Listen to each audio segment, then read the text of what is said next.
many in Central Ohio are stepping up to help victims as communities rebuild in North Carolina and Florida. If you're looking for a way to help, Jeremiah Wilcox is on your side. After seeing the devastation on TV, Erik Halkum knew he had to do something. It went from a phone call to my buddy down south to the very next morning, hey, let's put this together and let's make this happen. So this is a 16-foot trailer, half full.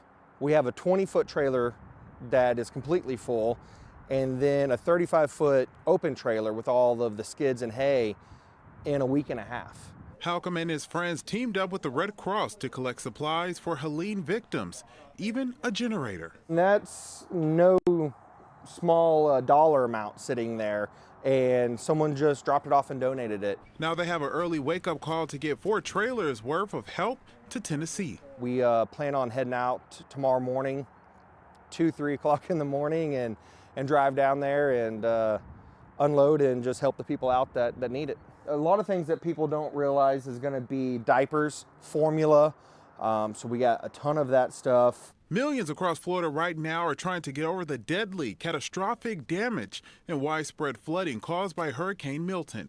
Nearly 100 members with Ohio Task Force 1 are there right now helping with search and rescue.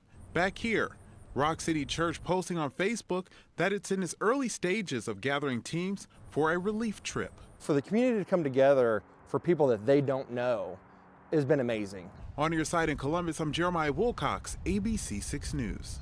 Jeremiah, thank you. That's just the tip of the iceberg as far as help is concerned. We have several more local organizations looking to help on our app. You can also find them at abc6onyourside.com.